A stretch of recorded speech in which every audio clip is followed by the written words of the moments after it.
নমস্কার বন্ধুরা, সকলকে আমার চ্যানেলে স্বাগত। অতি সম্প্রতি দেশের সুপ্রিম কোর্টের তরফ থেকে একটি রায় প্রদান করা হয়েছে এবং সেই রায়ে বলা হয়েছে দেশের সমস্ত ধরনের শিক্ষক এবং শিক্ষিকাদের অবিলম্বে টেট কোয়ালিফাইড করতে হবে এবং টেট কোয়ালিফাইড না করতে পারলে তাদেরকে শিক্ষকতা চাকরি থেকে অবসর নিতে হবে। এবং সেই মর্মে এবার পশ্চিমবঙ্গ সরকারের তরফ থেকে একটি অত্যন্ত গুরুত্বপূর্ণ পদক্ষেপ নেওয়া হলো টেট কোয়ালিফাইড করার ব্যাপারে। কি সেই পদক্ষেপ এবং পদক্ষেপে কতটা উপকৃত হতে চলেছে শিক্ষক সমাজ, আজকের ভিডিওতে বিস্তারিতভাবে আলোচনা করব। ভিডিওটি অত্যন্ত গুরুত্বপূর্ণ, তাই প্রথম থেকে শেষ পর্যন্ত অবশ্যই ধৈর্য সহকারে দেখবেন এবং ভালো লেগে থাকলে অবশ্যই একটি লাইক করবেন এবং সকলের সঙ্গে শেয়ার করবেন। আর সেই সাথে এই চ্যানেলে যদি প্রথমবার হয়ে থাকেন এই রকমের ইনফরমেটিভ ভিডিও আরও দেখার জন্য যারা এখনও পর্যন্ত এই চ্যানেলটিকে সাবস্ক্রাইব করেননি তারা অবশ্যই চ্যানেলটিকে সাবস্ক্রাইব করে নিতে ভুলবেন না। তাহলে চলুন আমরা বিস্তারিত জেনে নিই। দেখুন, এটি একটি নামী সংবাদপত্রের প্রতিবেদনের অংশ। এখানে হেডলাইন্স দেওয়া হচ্ছে, শিক্ষকদের চিন্তামুক্ত করতে ভাবনা, 2012 টেট পাসের শংসাপত্র দেবে পর্ষদ।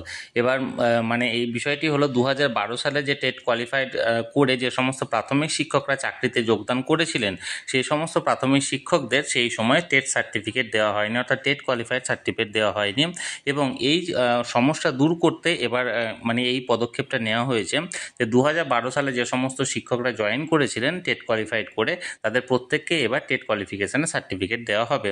এখানে কি বলা হয়েছে দেখুন, 2012 সালে নিয়োগ হওয়া প্রাথমিক শিক্ষক শিক্ষিকাদের টেট সার্টিফিকেট দেওয়া হয়নি। তখন অবশ্য সার্টিফিকেট দেওয়ার নিয়ম ছিল না, মেধা তালিকার ভিত্তিতে নিয়োগ করা হতো। এদিকে সুপ্রিম কোর্টের নির্দেশে বলা হয়েছে সব প্রাথমিক শিক্ষকদের টেট দিতেই হবে। 2012 সালে যারা টেট দিয়ে শিক্ষকতা করেছেন টেটের সার্টিফিকেট না থাকায় সুপ্রিম কোর্টের নির্দেশ নিয়ে দুশ্চিন্তার মধ্যে পড়েছেন শিক্ষকরা। তবে শিক্ষকদের দুশ্চিন্তা কাটাতে যথাযথ ব্যবস্থা নিতে চলেছে প্রাথমিক শিক্ষা পর্ষদ। 2012 সালে যারা টেট দিয়েছেন তাদের সার্টিফিকেট দেওয়ার কথা ভাবছে পর্ষদ। প্রাথমিকে টেট পাস সার্টিফিকেট দেওয়ার বিষয়টি পরে সিদ্ধান্ত নেওয়া হয়। 2015 সাল থেকে টেটের সার্টিফিকেট দেওয়া শুরু করে প্রাথমিক শিক্ষা পর্ষদ। টেট পাস করলেই যে সকলেরই চাকরি হয়ে যাবে এমনটা নয়, পাশের মেয়াদে 3 বছর থাকার জন্য টেট সার্টিফিকেট দেওয়া শুরু হয়। এখনও তাই চলছে। সুপ্রিম কোর্টের নির্দেশের পরেই কর্মরত শিক্ষকদের মধ্যে এক ধরনের দুশ্চিন্তা শুরু হয়। বিষয়টি পর্ষদের কানেও যায়। এ নিয়ে প্রাথমিক শিক্ষা পর্ষদের সভাপতি গৌতম পাল বলেন, শিক্ষকরা বিপদে পড়ুক এমন চায় না পর্ষদ।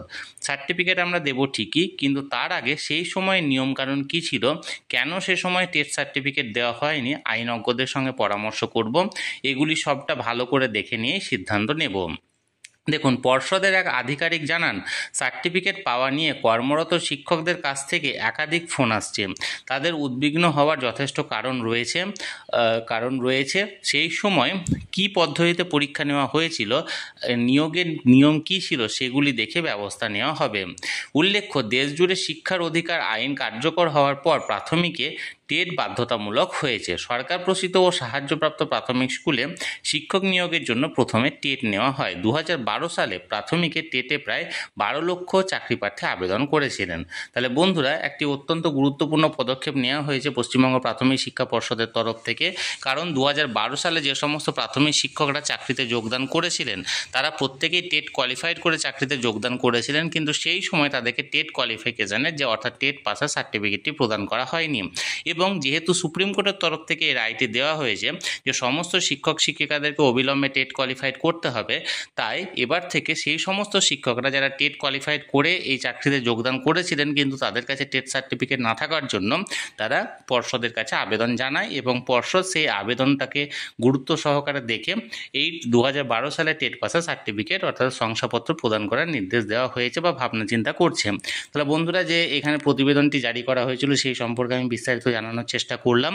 এই নিয়ে যদি আপনাদের কোনো প্রশ্ন থাকে অবশ্যই কমেন্ট করতে পারেন। আর ভিডিওটি ভালো লেগে থাকলে অবশ্যই একটি লাইক করুন এবং সকলের সঙ্গে শেয়ার করুন। আর সেই সাথে এই চ্যানেলে যদি প্রথমবার হয়ে থাকেন অবশ্যই চ্যানেলটিকে সাবস্ক্রাইব করে রাখুন। ধন্যবাদ, দেখা হচ্ছে পরের ভিডিওতে।